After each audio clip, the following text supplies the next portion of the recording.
of some of our panelists here. First, we have Graham Giller, who is a PhD and the head of data sciences at JP Morgan, that's a corporate and investment bank. Graham has a PhD at Oxford from experimental elementary particle physics, and he was at the fabled process-driven trading group at Morgan Stanley back in the 90s, and since that time has run a bunch of funds and contributed to others. Last, built a geospatial bidding aware tool for that was eventually, I think, for Google Ads. Yeah, for a client. For a client. That used Google Ads. That used Google Ads, right. Not for Google. Right, not for Google. Next to Graham is Angus, who is the global head of AlphaWise at Morgan Stanley. Originally started as a telecom analyst, right, and in various different industry analysis. That resonates with me because I used to be a buy-side fundamental analyst way back before the internet. Things have changed, but most recently you worked on visualization and analysis and research and tools. You also have an Oxford connection, degree in math from there. Next to Angus is Samina Shah, a PhD also, Director of Research at TR, working in R&D in New York. Your group has built a tweet sifter for news. You have style arb experience. You've been on both sides. You've been on the investing side and the provider side. You have a PhD from IIT in Delhi, and 30 papers and patents, which is 30 more than most of us have. Finally, we have Ben Wellington, a PhD at 2 Sigma, the managing director focused on unstructured data analysis. Ben has a very interesting background. Started a pro bono data clinic for nonprofits so that they can use big data science to improve how they do things. A blog called iQuant in Life for data science for policy purposes in New York City. Some of the applications are helping the city think about how to reorganize how cabs are routed and paid, and also how vendors are arranged in subways. So for those of you who've ridden subways and taxis, that's real power right there, as opposed to the virtual headline-based ones. And you've also contributed to the New Yorker and are assistant professor at the Pratt Institute. So thanks for joining us. I think I'll just dive into some of the underlying topics here. We've heard a lot from other panelists and other papers about how the industry is getting more and more interested in news, and that this is sort of reflected in the conference attendance. So given that the industry is investing a lot in the field, where has the investment gone in the past, and where is it going now? And where do you see sort of the new frontiers? And feel free to speak about competitors or the industry as a whole if you don't want to talk about what you're doing. I'll start off. Before JP Morgan, I was at Bloomberg, right? So I was involved in data science at Bloomberg, and one of the things that sort of comes to mind when you're in that kind of firm, and I'm sure Samina can speak to that, is why is there value from putting tags onto documents? And to my mind, the fact that you've been doing it the same way for 30 years is where the value comes from. In a sense, taxonomy is entirely arbitrary, but if you decide to do it the same way for an extended period, you are going to create value from it. One of the things that comes up in conversations in terms of how we can support trading desks at JP Morgan is what they are looking for is situational awareness, right? So coming from PDT, I had a worldview that was all about systematic trading and computer trading and all this kind of stuff. There's a lot of human trading going on. It's probably not going to go away for a long time. Every credit trader is not going to become a robot. So you need to extract and deliver information to them in an efficient way. And processing text has become a systematic way to get that information, providing you can tag the documents, right? So you need to be able to organize it and structure it and associate it with classical financial documents, right? So how does this new story relate to that balance sheet? Where are the numbers coming from? What is the provenance of the number? Like, what is the life cycle of a data point? Those are the things that are interesting to us. It's interesting to hear you mention tagging, because it's something which I think we're very familiar with as well. It's a challenge that we're facing. I'm very much of the belief that we should be inferring tags rather than tagging actively, particularly because you have a taxonomy that is correct at a point in time, and it's often not until after the fact that you realise that something within a document becomes useful. So going back and retrospectively extracting tags from those documents, or doing it on a rolling basis and seeing how these concepts, these topics emerge. For example, there was no subprime tag before the subprime, and then they went and added it afterwards, but a little late. And so the ability to be able to look back and say, well, actually, we have seen something like this before, but we just didn't know it was happening. And being able to pull those things out is actually is a really important concept, something which we're looking for. Thank you very much for that Example. particular example. Where else? I think we're looking at a lot of different ways of trying to extract sentiment and entity association with documents. Sorts of challenges I think we're facing is when sentiment and entity extraction are not necessarily done holistically. But we look at things that we find, somebody's worked on some entity extraction, fantastic. We work separately, we've got some sentiment analysis. And the two things aren't interrelated, but quite often the... Is that any better? Yep. Okay. So the point is that if those two things aren't done together, quite often you may get sentiment interpretation about an entity which based on an article which really doesn't have anything to do with an entity. I think an example we've been looking at recently, which is slightly unfortunate, is the following headline, which is along the lines of GPS device maker Garmin reading. Stop the headline at that point, but immediately you sort of think that's very negative. And then the following is the unfortunate after shooting of the employee, and it's not negative about Garmin, it's just an association with Garmin, and yet that had come through in a piece of work that we were looking at from somebody we were working with as being negatively associated with Garmin, which wasn't the case. That sort of challenge is something which we need technology to help resolve. It's very important that we don't get false alerts on these systems. I think definitely tagging has been an issue that we are continuing to look at and continue to invest in. However, I think for us in the past couple of years, we have started quite a bit of work around social media. So the barriers to entry to news production have become very low. And these days, because of so many witnessable accounts and so many witnesses all around the globe, the speed with which people will report events on social media is undercutting traditional media. So these days, the number that kind of gets floated around is 30%. That 30% news breaks first on Twitter specifically. And this is not just one type of event, it's an average of all different types of events. So we kind of looked at Twitter quite a bit, and so we have created Reuters News Tracer, which we released a few months back.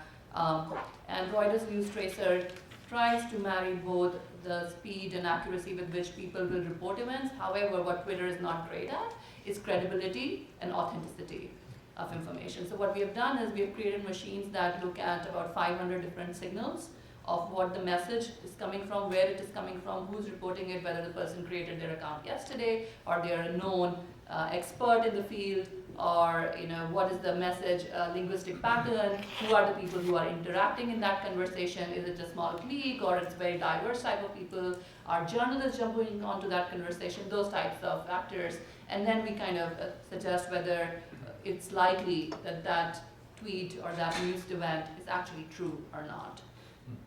So that's, I think, one thing that we have heavily invested in the last couple of years. And I think that, you ask about sort of the industry and its movement in the next frontier. I think we're still very early in this stuff. That it gets kind of philosophical, right? What is news, and are we talking about? There's a spectrum, right? We all know there's everything from well-established news organizations to Twitter and everything in between. And each has its own value to add, as is kind of pointed out here. But if you think about what news is it a mechanism to learn something new about say a company that you just first learned? Is it a measurement of how interested people are in that? Is it, as we saw in maybe the attention talk earlier? Is it a measure of whether people are saying positive or negative things, as we've seen in some sentiment work, discussions earlier? Is it about topic? And so I guess the answer is maybe all of the above. That it's such a wide space, and there's so much room for so much interesting work that I think it's creating a lot of interest because unlike unlike, there's a lot of ways to look at a price, don't get me wrong, but there's a lot more ways to look at text. It's just a much larger space. Larger space means there's more room for just really great innovation. I think we're just at the beginning of where that's going. So yeah, I'll come back to, I think, both your point and Samina's point, which is sort of getting into who is reading and what sort of news is produced and what people are looking at for that. I think is a pretty critical question. So getting to sort of the sentiment and tagging. So tagging is, I think, that wasn't really mentioned maybe 10 years ago, even 5 years ago. There's a lot about sentiment. Everybody has sort of a packaged sentiment indicator. Has this been driven by some kind of demand in the industry to sort of go deeper? And if so, is this going to fragment? Because everyone has a different way of tagging things potentially. Or are we going to have something similar like a law firm McDonald dictionary? Well, I think there are a lot of common dictionaries, but I mean, one driving factor is named entity resolution, right? Who is that? Right? And a lot of news sources are very abbreviated in what they refer to. But if you want to build a trading system or you want to have some kind of situational awareness on what's going for a company, you need to link that to your Bloomberg screen or your TR screen about which company am I actually going to type the details in. There are well-known examples of ticker confusion, right? So it's not straightforward to find out who you're talking about, even when there's a lot of money on the line. And that does give you a harmonized view that you have to go to. Dictionaries, I think, are kind of, if you think about extracting sentiment from documents, there's the dictionary approach in which I label particular words and then I measure their occurrence, and that's kind of like the classic statistics view of analyzing a document. And then the other thing to do is get an expert system or an expert person to classify the document and then just train a machine learning algorithm to reproduce that classification. The advantage of the latter is that it is able to not fall into traps for repeated negatives or words which have context in normal prose that have different context in your domain. The disadvantage is it tends to be very temporally contextual, and it also tends to be very expensive, right? And I think you have to sort of follow two approaches.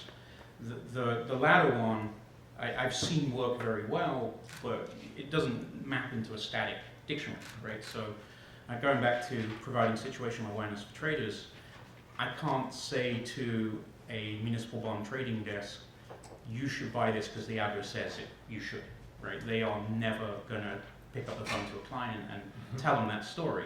So a lot of our focus is about, if you like, surrogate models or ways of getting inside the model and exposing what it's thinking as distinct from just trusting its outcome, even if its outcome is statistically reliable.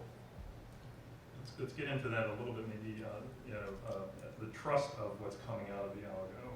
Is this an issue? Or is it more and more accepted that, an algo will give you some kind of tag or I mean, from a statistician point of view, I love things that I don't trust, as long as I know that I don't trust them, right? So if there's value, the person who's right 10% of the time, let's say you have some Twitter account that spits out, who knows, and maybe it's someone who's got not very good sources, but 1 in 10 things they say is real. Well, I mean, it's great, 10% chance, they say it, right? So I think the idea of something having to be true to be of value it breaks down in statistics, as long as you can measure the likelihood of it being true and work that into your model. So the assumption that it has to be real is false. Obviously, to a consumer on a terminal product who will have to have faith in what they're reading, that's a different consumer. To that consumer, they need to trust what they see. To a computer, as long as you can quantify how trustworthy it is, it's actually, there's value in the untrustworthy. That would be my kind of statistical take on it. You see, I think that's interesting because I go back to what Morgan was talking about over lunchtime in his scenario. He was discussing about oil prices and the news we talked about the death of Assad in Syria. I think that sort of thing is really ripe for abuse. That there's potential for market manipulation by somebody acting with ill intent, spreading news and rumour that automated systems respond to market drops, for example, and then recovers, but somebody's got to place bets in the right way, and if they've done it cleverly enough, is going to killing on it, and everything sorts itself out. I mean, it might even be going on, probably is going on right now on a very small scale, and people just gradually making money out of it as opposed to trying to do it all at once. That, I think, is actually a real problem. Yeah. That's something which I don't quite know how we address. I'm very pleased to hear Thomson Reuters looking to try and identify the authenticity of things, which is something which Morgan mentioned, being able to do that faster and faster. And I think it is a very important thing. I think I'm pleased to hear Thompson Rogers doing it. One of the things that frustrates me sometimes is when you hear the likes of data miners saying, if you've been following our news service, you've picked up on this event 30 minutes before it happened. Well, that's great, but how many events do you report 30 minutes before they never happen? Sure. And what they're trying to deliver and what the news organisations are trying to deliver are quite different things. You're trying to provide verified news sources, and that's why you're 30 minutes or 45 minutes delayed. It's an important distinction. The thing I would, sorry. Internally, we have been actually testing Reuters News Tracer for over a year now, and internally we found that we were there are two classes of events. Let's call them, the expected events and the unexpected events. For expected events, journalists will be already on top of, everything. They will be at the location before things happen. Systems cannot beat that. But for unexpected events, where we have, remote people reporting things that were not expected to happen, we have found that we are, on most important events that happen, like San Bernardino, Brussels bombing, things like that, we were up to even an hour ahead of when our first public acknowledgement went out. So we reported internally to our journalists, and then our journalists looked into it, called up other sources, and then finally published it after an hour or 30 minutes or whatever. So you're saying the algorithms are better at sort of these things that aren't Absolutely. totally followed? Yeah, so last year we did a very extensive study because you can imagine such an completely automated system, people will have a lot of questions. So we measured our timings and everything on over 50 international very, very significant events, and these are the timings based on those. So you mentioned that the hour ahead sort of gain, and I think a lot of other people mentioned getting faster. Certainly Morgan and Lunch talked a lot about being quick. How much of this investment and interest is driven by the faster end of the investment space? So people need the information and need to act in an hour. Is there any room for people who trade, the retail investor who trades at a much slower pace, or institutions that sort of allocate? I think, one thing that is missing from a lot of these discussions is markets that aren't stock markets, right? So stock markets are generally very liquid, although the liquidity is in fact concentrated very strongly on the top few stocks. Right? If you number 3,000 in the Russell 3000, doesn't have a lot of analysts and doesn't trade that much, right, compared to Baidu and Apple. One of the biggest markets business at JP Morgan is credit, right? If you look at credit price sequences, if you take data from Trace, for example, you can have bonds where they have 3 trades a day or less, right? And so that is a space where you need breadth of coverage, which I think is where sort of social media functionality, what it really brings you is breadth of coverage rather than speed of coverage. Markets are very good information processing systems when they know what to look for. But the breadth of coverage is the value you get. And I don't see that. Data miner, the products they offer, they're all skewed around liquid US stocks. And no one tweets like, I want to buy IBM 7% bonds of 2032, right? But that's the information that you want because that bond may not have traded for 3 years, right? And even for a liquid company like IBM. And the trader is like, oh, well, I know who owns it. So if I can get that information, then I can make that phone call and get it for them, right? And so. Yeah, that's a very, very good point. I just want to build on your point about markets that aren't stock markets. We are definitely seeing a lot of demand around supply chains.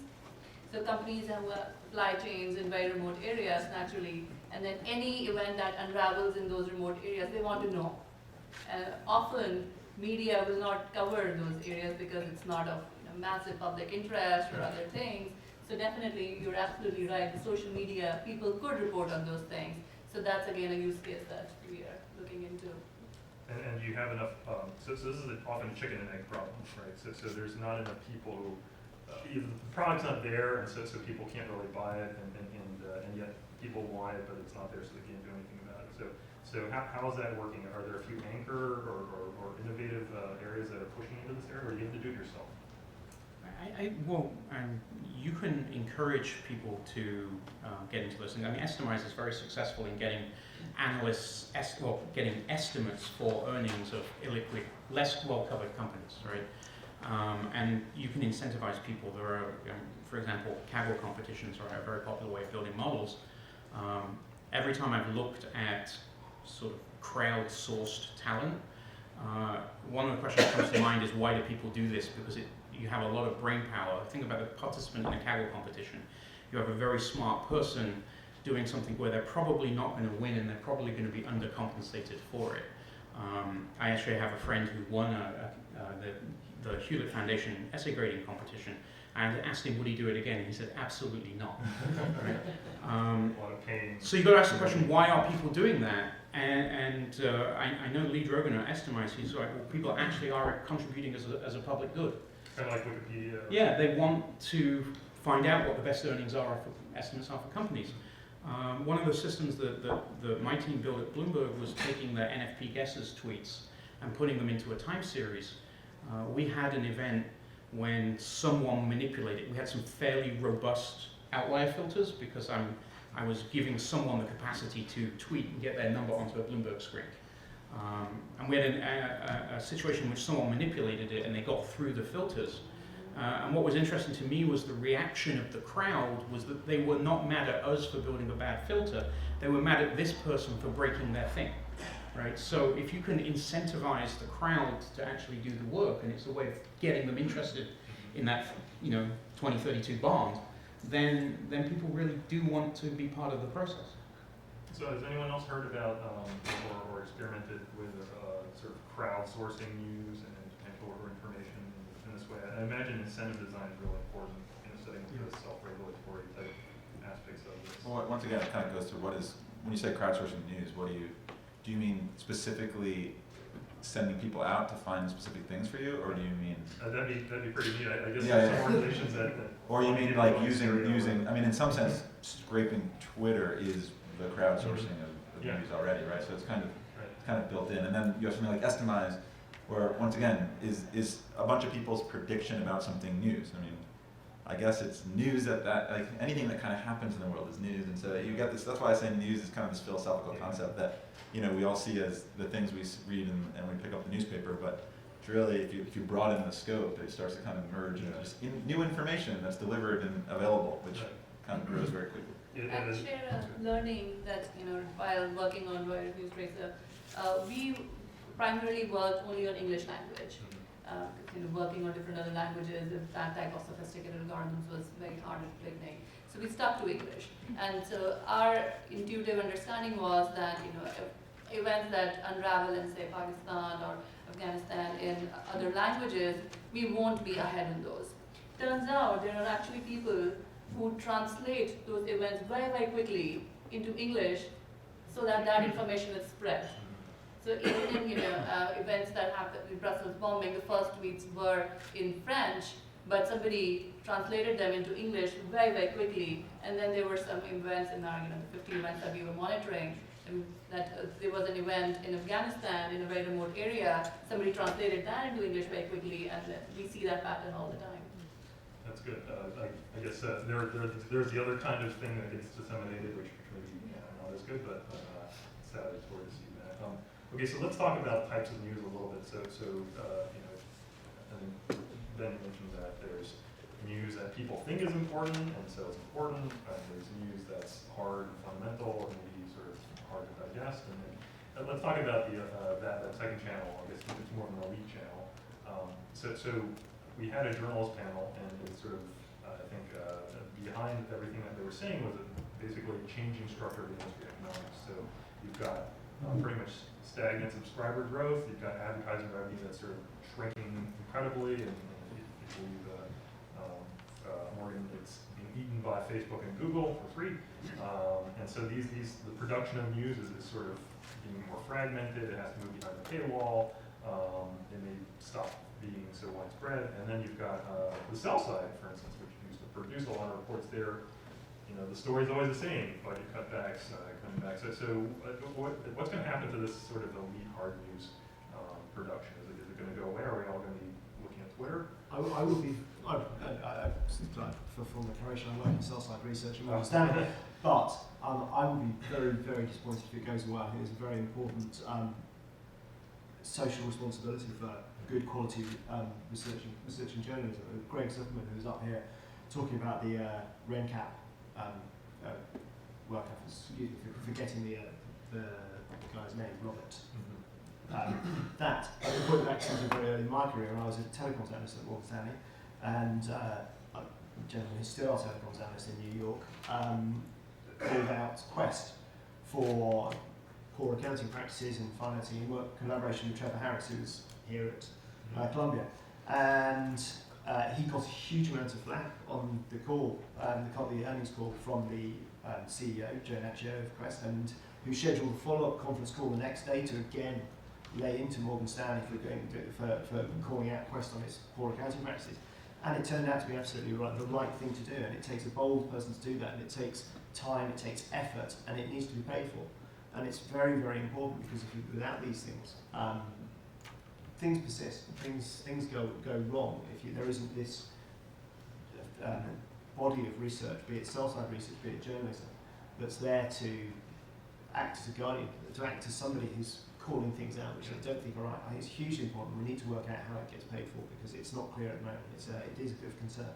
Yeah. Do you see that? Am I right though, that this is sort of shrinking, or is this just a misperception? No, I mean, there's a huge amount of challenge on sell-side research in different ways, but the underlying problems are the same. That there's a concentration of payments going to a smaller number of houses. And it's exactly the same sort of thing that's happening with journalism. There's a challenge, a shrinking subscriber base with journalism. It's hard. People claim that they don't necessarily see the value in sell-side research. Some people claim they don't see the value in sell-side research. We still get paid for it by the clients that do value it. But that's not to say that the economics aren't difficult for all of us. We have to remember that behind all these sentiments we're hearing about, or Google News, wherever it is, or I guess one of two things: either a story written by a human or a story written by a computer. I think often the ones written by computers are very simple. Hey, a press release just came out. I noticed that they said their, what their earnings number is, and that's an automated story. Or I noticed that their, the CEO is retiring, and that's an automated story. And you see that in many of the newsrooms. But that's a small, piece of the pie. Type of things we're all interested in, right? Those are the easily grabbed, the very simple things. Think about it, things that can happen to a company is much, much larger than the list of the 20 things that have been automated at a large news organization. So it's the giant rest of the pie where it's not easy to get to, where humans dive in, and we see this obviously in the hard work going on, say, in the political environment today, right? Behind scoops and behind things are humans driving this. And if you can't, I mean, at least for a very long time, we can't automate all that away.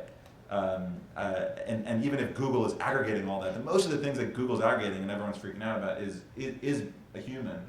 I think the issue is that now that everyone has access to everything, the incremental value of any one source kind of lowers, right? Because, hey, I can read these 50, why should I get this 51st one? Whereas in the past, you have your local newspaper, maybe you get now it's everyone has all these sources, and so you have this kind of economic problem where if I don't read, let's say I'm deciding whether to buy a paper and I don't get it, I know that I've got 80 other options. Now, the entire industry kind of buttons up, I guess it's another issue, but for now, I think it's tricky economically as everything's becoming kind of available to all. One thing I would say in terms of Google transmitting news, right? So you can get financial information from Google, and they are behind pushing for things like XBRL, which is the XML format, right? If you actually look at processing financial reports, right, XBRL is not used very much because they just use it as a kitchen sink to throw anything in. There is a subsector, our unique take on accounting, and we're going to put all our information in there. Right. So, and the number of ways, the number of permutations for a corporation to actually operate, even legitimately and honestly, is very, very large. Yeah. So you need someone to explain it to you. I think the idea that you're just going to throw it into a big computer and get truth out of the end is not necessarily true. Yeah. And I think we're in a transitional period where, paying for research is something which is being mandated by MiFID II in Europe, right? And so that's forcing a lot of sell-side research generators to actually sit down and think hard about what the cost and value of the research is. That's one of the projects that I'm involved in, is figuring that out, right? And for our clients to think about what they value as well. Yeah, and so the output of that is going to be an industry which didn't really know what the value of research is, but is going to be an industry which knows what the value of research is. And at that point, people will be able to decide whether they want to consume it or not. And so it's actually going to be a better end state. But I think we're just going through a sort of messy sausage-making process because this technology disruption has upended a lot of models. I agree, and I think to build on your point, I think as we are seeing a lot of pressures, a lot of the stuff that we can template, we are trying to template. But the actual analyses and things that actually involve a lot of human analysis and thought, those we try to sustain with our human journalists who will provide all that thought and all the corroboration and all the aspects to it.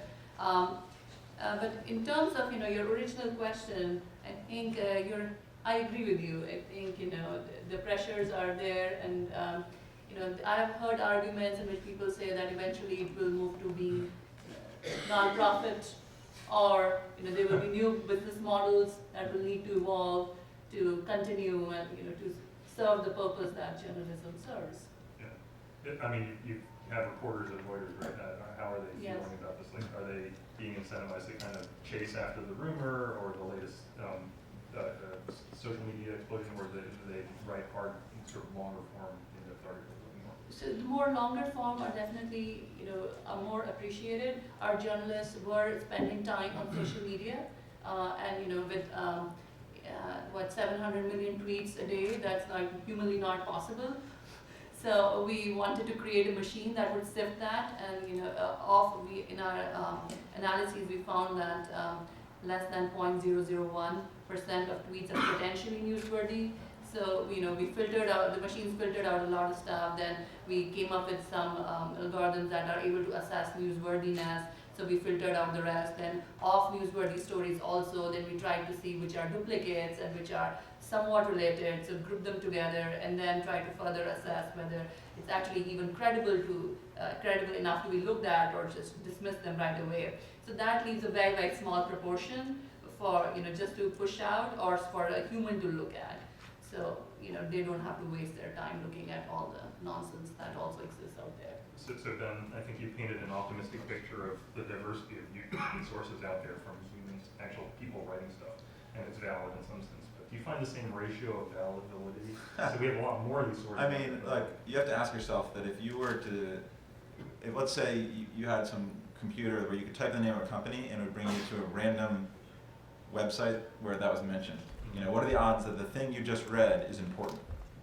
I imagine pretty low, right? And so, yeah, I think that most things are not consequential, right? There are things that are, and clearly that's, so media organizations, especially ones in the financial space, might focus more on things that have some sort of financial impact to a company. Social media users might be talking about the fact that the product broke, and maybe is that relevant? Maybe not as an individual, maybe it is an aggregate, who knows? But I think that, yeah, I mean, we know this, right? Most of the things on the internet are probably, not very important. And so I think that carries over to social media. It obviously doesn't carry over to our professional news organizations, and that's why they're so important, right? So, but. Well, okay, so I guess the filtering of the news down to some sort of an important level is important, and the ratio is low. But Graham, just to build off your point, there is some kind of need for a gatekeeper to sort of decide what's important. I remember in the old days in the finance literature, what's important is what the market thinks is important. So you just sort of have a story, it goes up, it's important. And it's kind of interesting to hear that some of these organizations are paying journalists for movements that circulate. Yeah, that's sort of a conflict there, right? Yeah. So I do think that the editing process is actually of value, right? And the reason why traditional, even if you go into companies like Bloomberg or Thomson Reuters, right, there are high-speed desks and there are slower desks. And the reason why they are not the same thing is because they get different depths of review. And you're paying for that service. And I do think it has an economic value. I felt for a long time I didn't really myself like this ad-supported marketing model, because I was like, if I'm willing to pay someone for an expertise that I don't have, and to organize the information in a way that it's digestible for me, it's like it's a comparative advantage thing. I have an expertise that they don't have, they have an expertise that I don't have. Together we're all happier, right? And I think just obliterating that model is not necessarily a good thing. And I do think it's going to come back, which I kind of agree with Morgan. Yeah, Tom Secundo said he would say the only news that's important is news that moves markets. And we would then sort of reclass that as it's only news if it moves markets, right? Which kind of links to information theory kind of concepts and stuff like that. But I want to pay for someone else's skill and use it. And editing is one of those skills that I want to pay for. So are you in a minority? Because I'm sympathetic, you know, we some long only funds and they don't trade that fast. But you know, is all the investment being driven by the other guys? I don't know. I think we're in a transitional point. I mean, I'm not sort of involved in actually building those kinds of systems anymore. I'm more sort of involved in consuming them. And you know, investment banks pay enormous sums of money for news systems, so obviously we value them. Some people argue that what we value is instant Bloomberg and not the rest of the content of the machine. But I don't think that's entirely true if you look at companies that don't have messaging systems. They're still paid to vend data. FactSet gets paid to vend data. I think there's, you know, a lot of value there. Right. So at the morning panel of the journalists, they actually talk about experiments they've run where they've changed the headline and the placement of various items in there. And anything with Trump is sort of like, it's a huge number of hits and it becomes newsworthy because it's been mentioned. And I think Steve Liebman of CNBC said they have to spend a huge amount of time chasing down big movements, writing stories about why there's a big movement. So the thing that came to mind when I was thinking about Morgan's story is, so that was news because it did move the market. It was untrue news, but that doesn't mean that it wasn't news, right? And so it again goes back to systems that build trust in measuring and valuing the sources of information, right? But you know, and he told you the story because he sold it. Yeah, right. So how vulnerable, just to take beyond that for a little bit, so that situation was probably of investment value one type on the way up and sort of another type on the way down. How vulnerable are our systems and investment strategies to sort of flash incidents like this, whether they're malicious or not, where there's been fake news or something that's out there? I think the vulnerability is less than it's perceived to be, right? And the thoughts that are framing that for me is if you go back to the original flash crash, not one of the subsequent ones. What actually happened is, you know, to be a market maker at the NASDAQ, you have to guarantee to make a two-way market. But you don't want to do that, right? So you make a two-way market, which is I'll buy at 1 cent and I'll sell at $200 on a stock that is trading at around about 30. When the flash crash happened, all of the other bids and asks in between were removed. And the reason why it dropped down so much is because it then hit those people who were not really putting legitimate bids and asks into the market. And so, although that generates a lot of, you know, shock and horror, and I remember I was actually running a high frequency trading system at the time, but I was actually at the barber getting my hair cut, and I came back. Enjoy being a quant. I came back, and Steve Leisman was on the TV talking about the flash crash, and I was like, what? So I think, you know, we tend to anchor the dangers of those things much more than they really represent, because the truth is, the price rebounded pretty quickly. The system healed itself, and you know, I think it's less problematic than we think it is, right? Yeah, you're going to make mistakes. Everyone's made an investment mistake.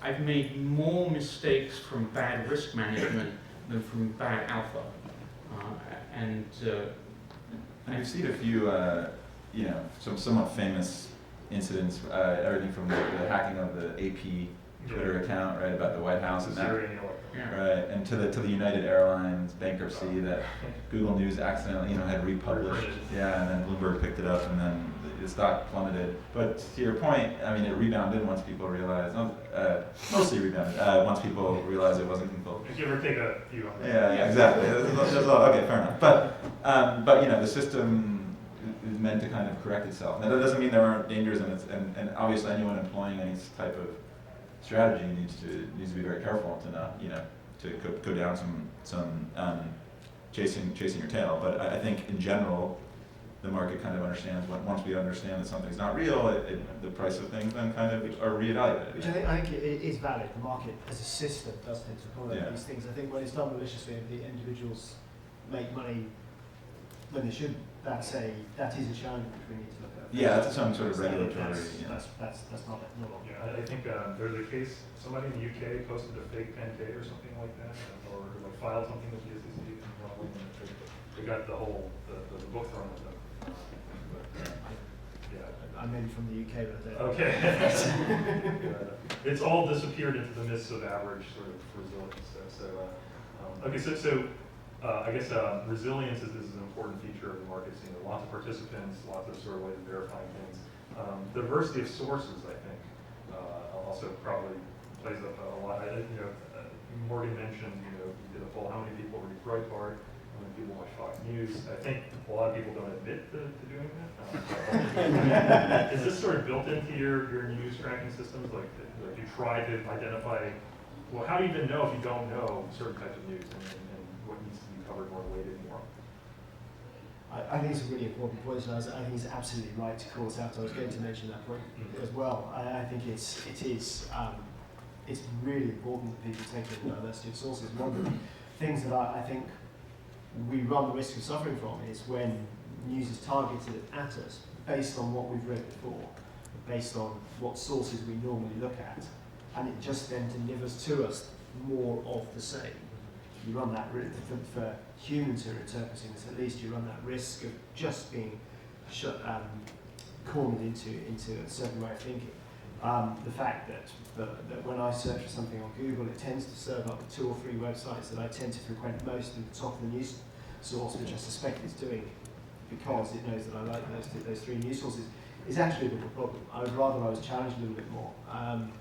I can look at this in lots and lots of different ways, but the more automated systems there are, channeling information towards us is a challenge. It's got potential for, I don't want to sound too conspiracy theory here, but when, as a child, you're flicking through I was flicking through an encyclopedia, something would catch my eye and I'd go off and I'd follow that route. Now the same thing happens with the internet these days.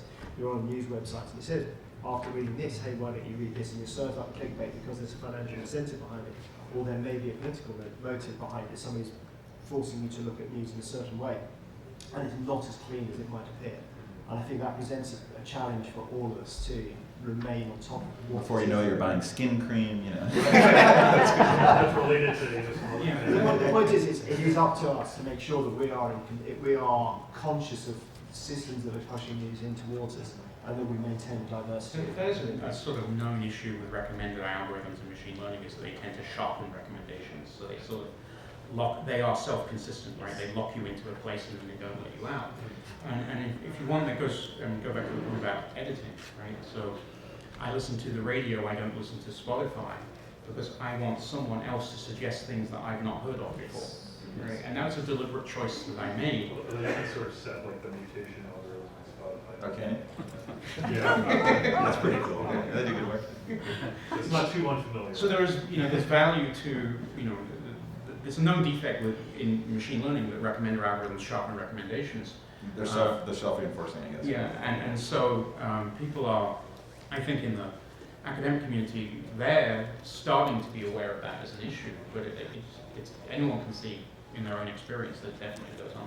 Yeah, definitely. So these days we are working on something specifically for our company's coverage, in which we are looking at polarity. So things that have the opposite polarity of what a reader is reading or has been reading for a while.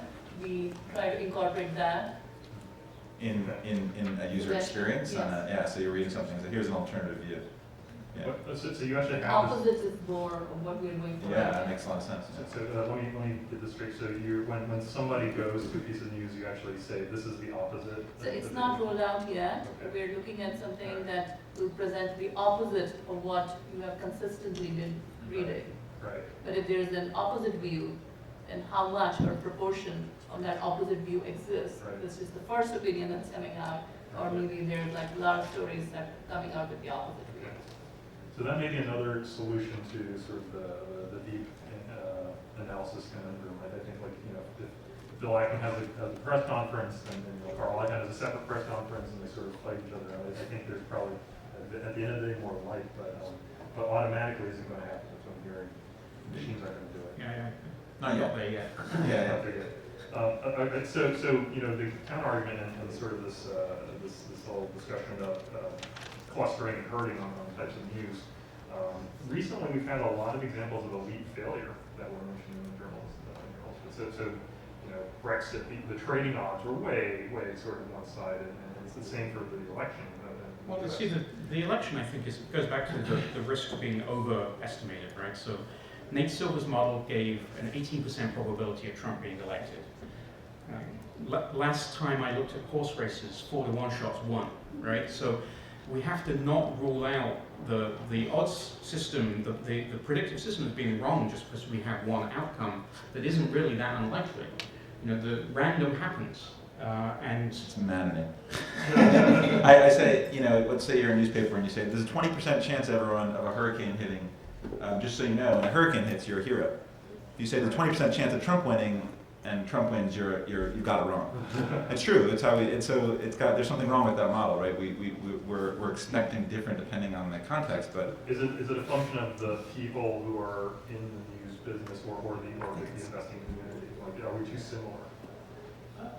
I think it's difficult to understand yeah, statistics. yeah, exactly. I think right? just consumers, Just, yeah, and that's, you know, right. a lot of people would testify to that, right? yeah. That's the argument. So- There's nothing wrong. You know, 20% is 20%. Go back and. Is it? I mean, is it wrong? It depends on your objective function. If you're trying to make your readers happy, then I guess you failed. Okay. Even if you were right, if 20% of the time you say something's going to happen and 20% it does, you might be spot on. But if your readers walk away upset and are canceling subscriptions, I see. then have you actually succeeded? I mean, it depends on what you're trying to optimize. You're optimizing truth, or are you saying maybe I shouldn't? I need to come up with a better way to describe this, and maybe next time I'm going to use a very different analogy so that I don't make so many people angry and spawn so many op-eds about the failure of statistics. Yeah. I think just different events and different experiences, people have just different expectations on the rate of accuracy. You know, speech recognition systems, we expect them to be very highly accurate, then only we use them. Otherwise, if it's even a 10% error, we won't use It's a them. good point, right? So maybe you shouldn't use it unless it's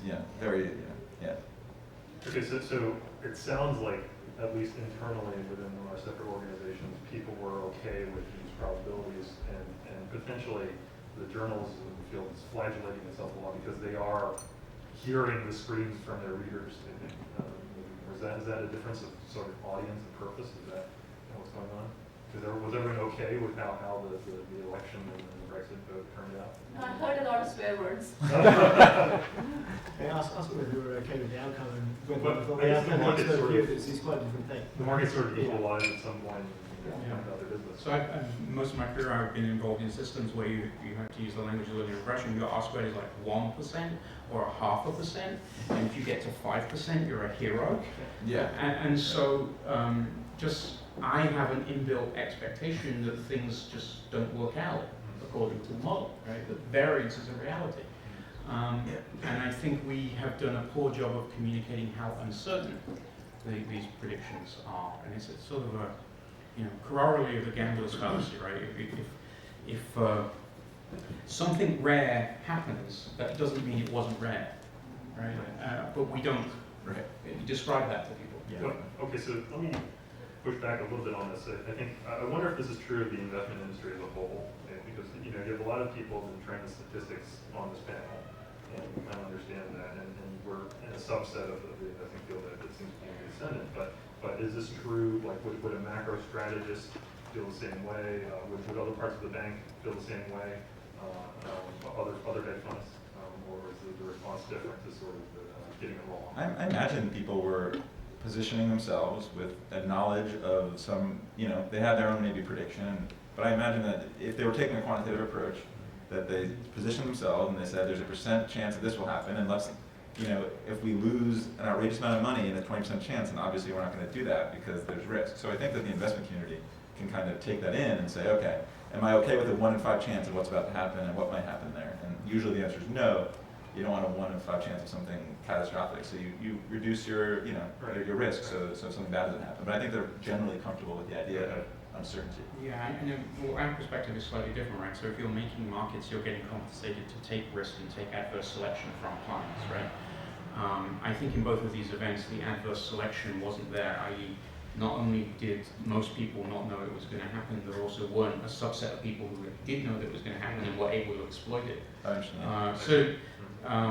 And then so if you're not being compensated for adverse selection, you're just being compensated for taking risk, and that's kind of the business, right? So people worked And then it's your very long estimate of risk. hours. It's your estimate of risk versus others' estimate of risk at that Yeah. point, right? Yeah. Okay, so that suggests a solution for journalism and maybe society, which is learn statistics.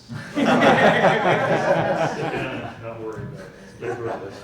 Okay, let's talk a little bit about the future of news and how it'll be used and potentially related to other sources of data. So just sticking on with the intermediaries for a bit, it sounds like, Fran, you're in favor of sort of a beefy editorial function of some sort, and Cindy as well, it seems like PR is invested in that. Is that going to be the future? Like, you're going to have lots of news coming from everywhere, and then you're going to have some humans inevitably sort of looking at this stuff and curating it? If you give us a time range for future. Future. Okay, so 5 years. All right, Within 5 that's years. Another option is sort of journalism continues to shrink, sell side, doesn't sort out its pricing model, and all the people just go in-house to hedge funds. And so all the news is sort of hidden and privately produced, right? Or a third option is just we're vulnerable to sort of massive, very superficial sort of news. Social media, the editorial function never develops anywhere. There's either no intermediaries or I think that if you like, private news generating organizations idea actually does exist. Mm-hmm. And so if you take a look at companies like Point72, they have large stacks of professional securities analysts who produce deep research.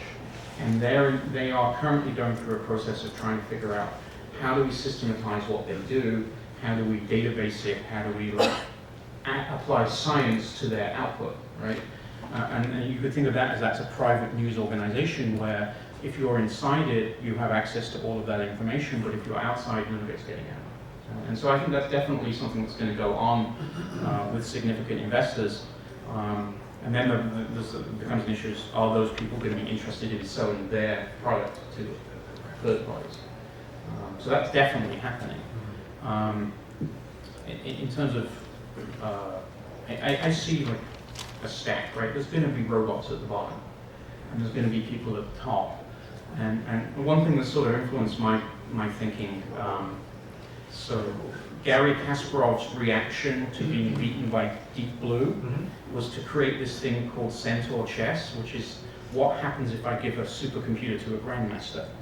And the answer is you get people who play better both than computers and grandmasters, right? So that's like a positive spin on the AI singularity in the sense that the racing together. We can put the tools in place which makes us better, right? And not racing against the machine, but racing with yes. just bring off some That race the horse to ride the horse. right. Yes, exactly. Did you see the same thing? Because what you described in some ways resembles, investing a century ago, where getting the telegram from Nicaragua about like some kind of canal was sort of privately done, right? Or the Rothschilds with Yes. cherry pigeons. It feels like a retrograde step, doesn't it? And that's why I can see where you're coming from. I think that certainly will exist because there is funding for it. But I've got to feel that there's got to be forces at work somewhere that will ensure that there's an open market for news of some form. That it all going inside closed organisations. Certainly, in fact, general news, financial news is a slightly different area to discuss. But it just feels that moving to a society where it is just all noise doesn't feel like this. It does seem like an equilibrium. It doesn't feel like it's an equilibrium. There's got to be some way of financing quality news sources across the spectrum, not just privately held by individuals with a certain agenda. There's got to be surely a market for open news. If not, maybe we're all doing it. Are there any countries or regions or industries where there's a different model or that are evolving faster? I don't know where I'm at. what the news industry is? Yeah, like one of these models, right? Private news provision, kind of the editorial gatekeepers, or sort of like massive, not much news in this sort of. There's a lot of countries where the media is largely government controlled, so that's one big model, but one that we're Hopefully, yeah. not heading toward. I think to your original question about, I think in the next few years, apart from like automation, we'll also continue to see more of personalization. I think right now there's just a lot of news. It's not really that relevant to people, and relevant to people in the scenario that a person is. If a person is consuming their news on their daily run, then news kind of needs to be delivered in a different way.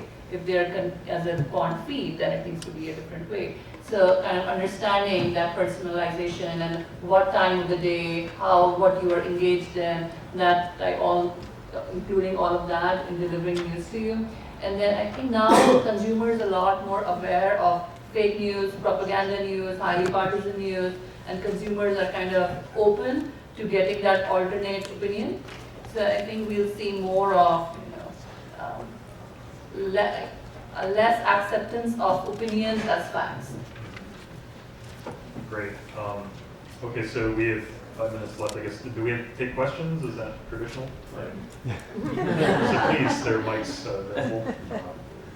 Additional questions? Only algorithmic questions. Algorithmic additional questions. I just wanted to come back to one of the points that were raised before about the combination between machines and humans. In this futuristic view that you were just discussing now, how important that would be? I mean, do you see a more automated future, or rather a pretty good combination between machines and humans for taking decisions? I mean, it's kind of already happening in some ways. At present, we do have systems, machines that alert humans to things, and some things go out directly to consumers, some things don't go directly out to consumers. Humans first kind of look at it and then decide. So I think that kind of feedback and humans giving feedback to machines that you got it wrong, all those things are already happening. And hopefully you have the humans, exercising their judgment in the field where they have the value to add, which is ambiguous inference, right? And the machines doing the dumb, stupid stuff, right? So you don't have to. Think about autopilots in jet planes, right? Before autopilot, which is a very simplistic self-driving plane, right? You would have to fly a plane by just saying, am I at 35,000 feet? No, I'm at 35,010, so I have to go down, and then I have to go up, and then I have to go down. And you've just taken that out of the guy's brain, so now he can think about, is that a thunderstorm over there, right? And so I think you're going to see a lot of automation of the banal, right? And hopefully when you take the part of your brain that is currently doing the banal and have it that there's something there that is going to be able to do something better, right? I think the same thing will work on the consumption side, so when it comes to financial services, that there's going to be ever more adoption of machine interpretation of the data, and it's going to work more on the, I would say banal in this case, but on the more routine. And then the digesting of something which has been generated by a human, which is much deeper, which goes into something along the lines of investigative journalism that we touched on earlier, that's going to need to be interpreted by a human. And so the two sides will run in parallel. It's funny, if you go back to maybe 15, 20 years in natural language processing, which is sort of computers' ability to understand language, a lot of today's method of bootstrap. More recent methods, we're trying to understand the syntax of language, was bootstrapped off of humans taking sentences, grad students, taking sentences and drawing big trees on them to understand. And so there's a thing called the pen tree bank, which I believe, I don't remember which newspaper it was annotated on, but this kind of started, hey, look, if we have data, we can learn what the humans understand, and then we can start to teach computers that. But it's a cat and mouse game, because every time, they get good at something, there's something more complex we're asking. Right. So, what is good for our brain to be doing and not is sort of very much a moving target. And so that was kind of the beginning of it all, but obviously they're much more sophisticated now and continues to be. People doing translation, for example, are often given a translation by a computer. Is this right? Yeah. And change the words as opposed to writing the entire thing out from scratch, right? It's much more efficient. It's labor savings and Yeah. just moving up the value chain. Right. Any other questions? Yes. Quick question. Quick question for Angus and a quick question for Samina. Angus, I worked in equity research on the sell side last decade, and they were saying that it was imminent that we were going to have artificial intelligence helping us deal with routine earnings reports and things like the basics of it, not the heavy analysis. But wondering what the status of that is, or if it's advanced at all. And for Samina, you mentioned, which I really like the idea of showing kind of almost the opposite of what we normally read. But if if I'm reading that the Earth, I believe the Earth is round, and if you send me the opposite, send me off to some Alex Jones InfoWars site, I'm going to feel dirty and not more informed. So in answer to your question, is artificial intelligence alive and well in sell-side research? The answer is absolutely yes. We've got a number of initiatives on underway at the moment. Are we auto-generating research right at this moment? Not yet. Will we be within 6 to 12 months? I'm very confident we will be. But others may be ahead of us, others may be slightly behind us, but it is alive and well, as you would expect. Yeah. So, the question is a very interesting one, because there are two things that at least I can think of. One is the source of information. The source we already look at, and we kind of look at what is the diversity of source, and what are the sources that are reporting on it. It is only one source, and that what is the kind of opinions that are associated with that source. So that kind of gets included in that. However, the source could be a good one, but the source could be using some kind of either sarcastic language or the world is flat kind of a thing, and it still could be a valid opinion. So that then comes on the text processing, where we are with that. And it's still very hard for a machine to kind of, we have, after the advances of deep learning, we have gotten much, much better in understanding the context.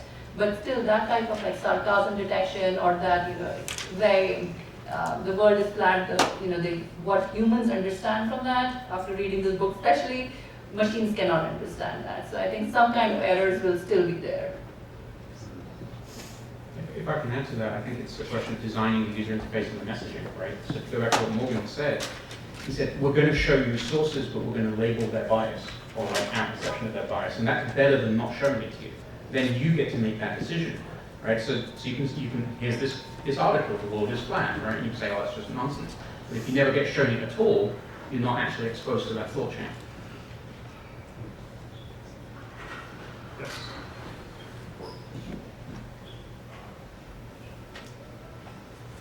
So, Graham, you mentioned XBRL, which Yeah. obviously is a great format for financial data. I'm wondering, has there been any consideration to creating some type of standardization of XBRL for news stories? So, for example, we've talked about trying to discern sentiment. Well, why don't you embed sentiment as a tag? Well, that, speaking from my ex-employer, there's a news feed you can buy from Bloomberg which has literally that in it. They sell it to people like Millennium and Two Sigma, and I think maybe not Renaissance, definitely. So that does exist. And, But not as a standard, like XBRL. well, for there's example. RIXML, which is an XML standard for research. That's not really gone in the direction, I don't think, of sentiment, but it has entity resolution and stuff like that in it. So it's like it has a payload of the research document, and then it has a payload which is the entities mentioned, and it also has a payload who are the analysts. And the opinion, and everything could be structured as that document is. So that there is, in terms of the financial research, securities research, if you like, that is definitely going on. In terms of general news, I don't know. I'm not in the news organization anymore. So, for regarding sentiment specifically is a very difficult question also, because then it's sentiment about the various entities in the news story, and then the relevance also of the sentiment of each of the entities that is mentioned, so on and so forth. But we actually do ask our journalists to create tags for news stories, but we find that editors and the journalists are so busy that they often don't do that. So it's a very tiny proportion, not very tiny, but it's maybe, I mean, I don't want to be incorrect here, but it's just this, I'm just pulling this number from what I can remember, but I think the number was around 20% of news stories that get tagged by humans. And then I forget the exact number of tags that are also tagged onto the news stories. But yeah, we try to do that, but I don't think there's a standard as such, which is your question. And then what complicates it more is you can stick some number and call it sentiment, but what is it? I mean, is it a person's view? Is it a computer view? Is it one of 50,000 algorithms that have been written? And is it all of them, in which case everything has thousands and thousands of numbers, right? It's pretty complex. So there have been people who have tried, by the way, to make new standards, but the problem with standards is that they're very, very hard to get adoption. And so certainly there are people out there saying, hey, let's all write news in this, if we're going to publish, let's do it this way. But to date, there's a lot of types of that data. You need like a large regulatory force to get people to actually adopt standards in this world, sadly. And so, because that's not going to happen in the news front, right? There's no regulatory body there forcing a news agency how they're going to publish their information, and that would be kind of absurd. We probably won't see an adoption of any sort of standard anytime soon. Great. So yeah, I just want to leave some time for the conference organizers to wrap up. But thank you very much for being on this panel.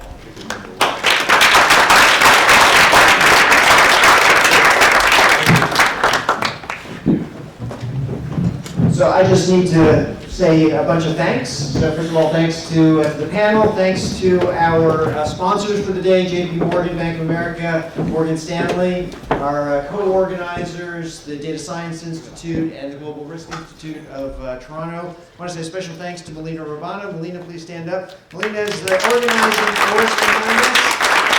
And also thanks to Elena Piercy and Lynn Winter from our external affairs, very helpful in pulling all this off. And especially thanks to all of our presenters today and all of you for attending. So, thank you. We have reception now.